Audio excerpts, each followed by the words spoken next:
Good morning. I've been up for a little bit.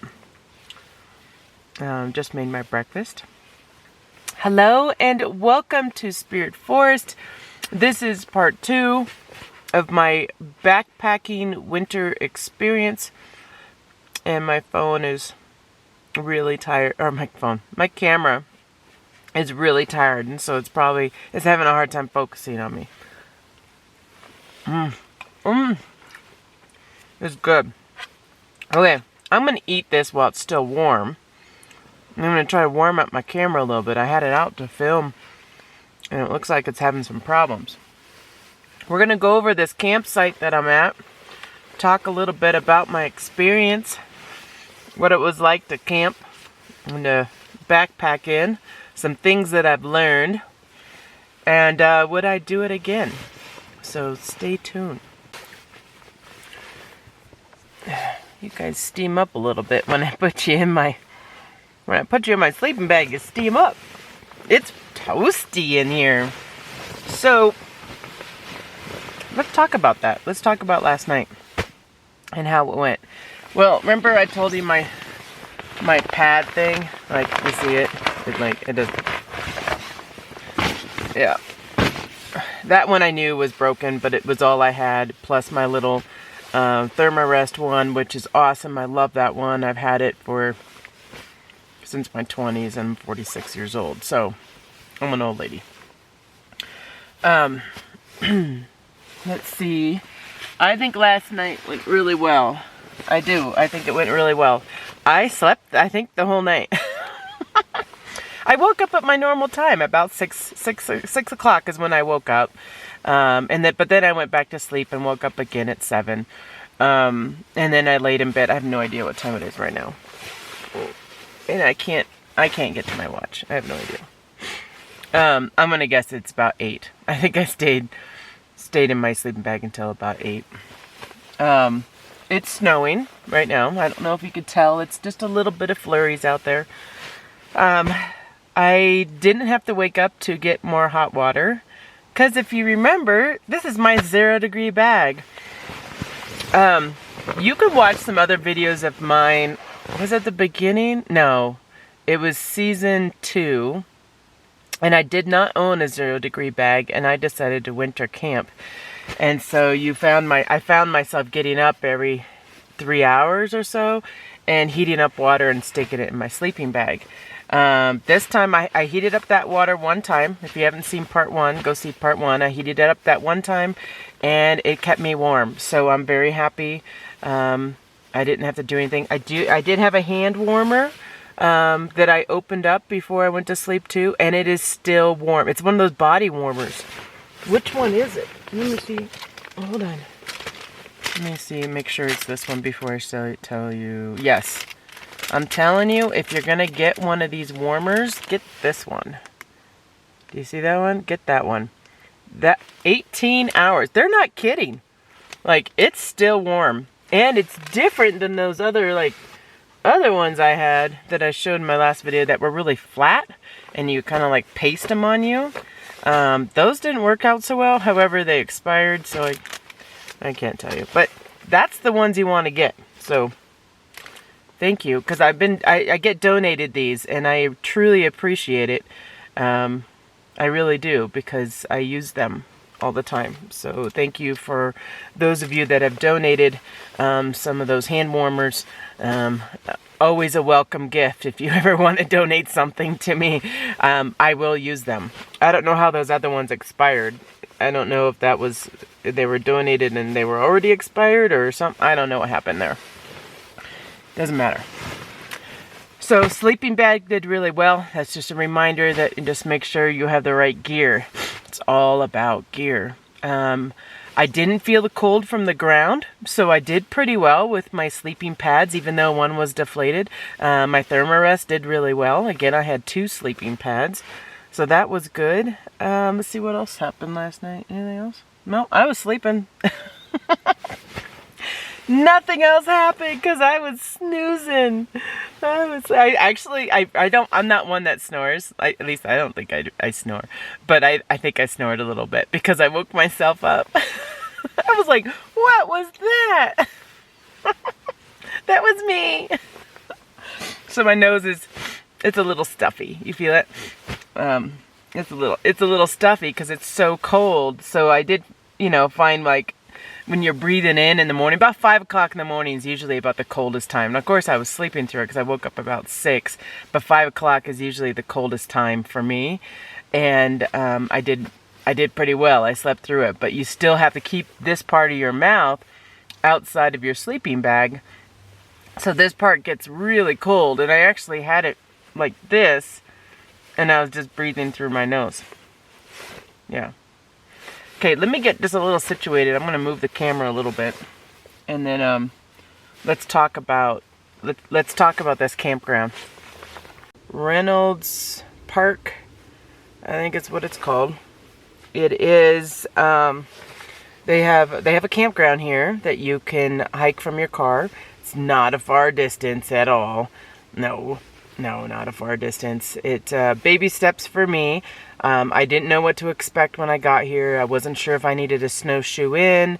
I do recommend spikes, but I guess it just depends on the time of year that you're camping here. I feel that this was a good experience. I am in camping spot number 5. If you come here, I would recommend camping spot number 5 because I feel like the camping spots are like right on top of each other, and 5 is just a little bit more isolated.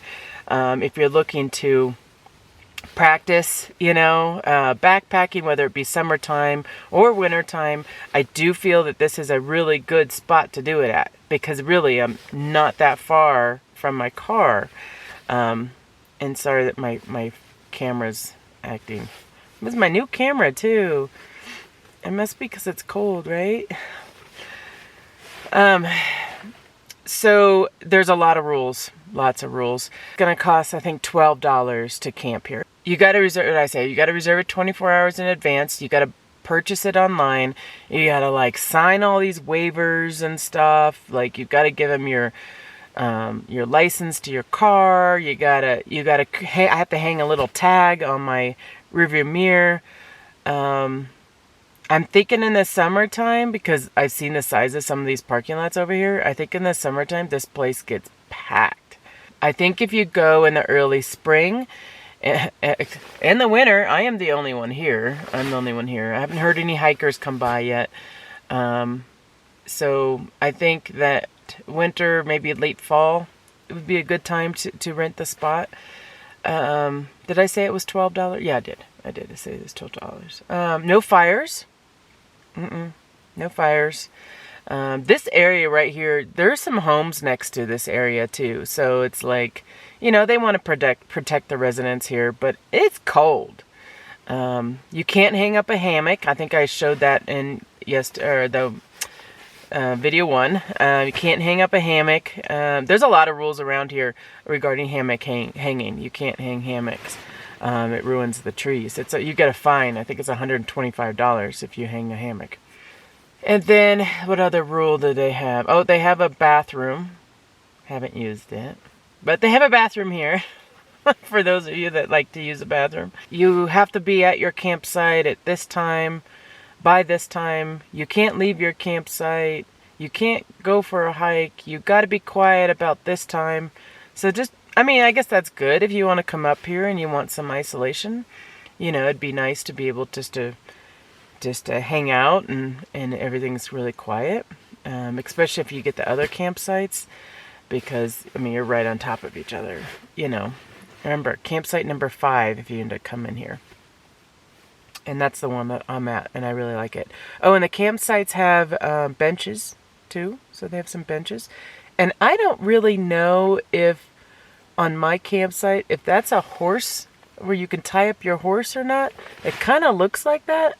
I don't know. If you have horses and you want to come out here, I don't know. You can figure it. I did see some horse poop on the trail, so I know there's horses that come up here. But that looked like a place on campsite number 5 to tie up your horse. You got 17 miles of trails around here to play with, so I just kind of wanted to get my campsite set up. I didn't really hike that much, but you know, you could hike a lot if you wanted to. You could pitch up your tent, hike all day long, and then come right back to your tent. I think that'd be really good. That'd be a good experience to have. So again, I recommend it, but make sure you plan ahead, and they have a calendar online, and they show all the stuff that you can, what's busy or what's taken and what's not taken and stuff. So make sure you plan ahead. And oh, I want to do a video on everything that I brought. I'm going to do a separate video on that, only because I think some people might not care. You know, they just kind of want to see me camping. Some people want to see, what is it that you brought when you winter camped? Now again, I don't have all my gear, so it's not like I'm saying bring all this stuff, but I did just fine. I slept all night. I am good. Like, I did fine, so whatever I brought was good. Okay, I'm going to do that video, and then I'm going to start packing down. I'll see you in a bit. So hard to see from the moment we arrive.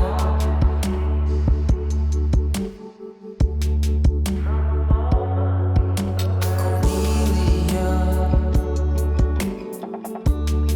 you are one who will survive.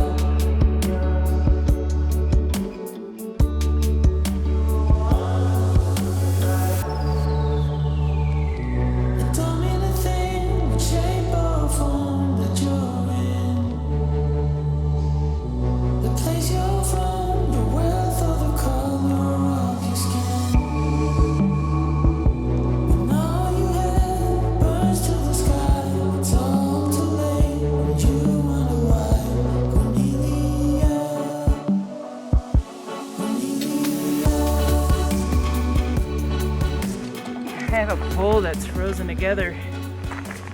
I can't get it off. I was breathing on it, so now I got that one hot pad that lasts 18 hours. Hopefully this will melt this. Ah! Look at that. It worked. It worked. Trust me, I didn't try it before filming it. This thing's warm. I'm telling you, get one of those hand warmers. Those are the best. Oh, I'm about done. There you go. See how big it is? It's pretty big. And again, I'm used to really small backpacking tents, but again, it kept me warm. It kept the weather off me, and that's what I needed. Okay.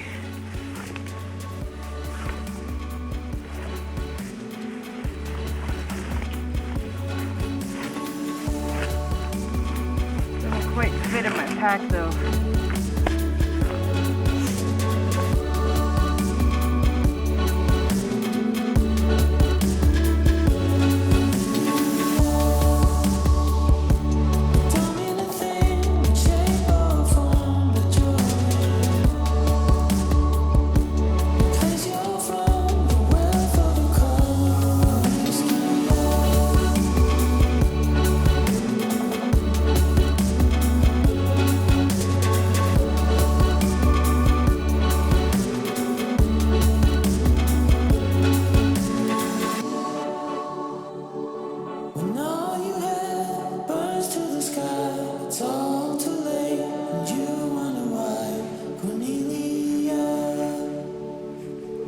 Sure my tag and everything's all aligned.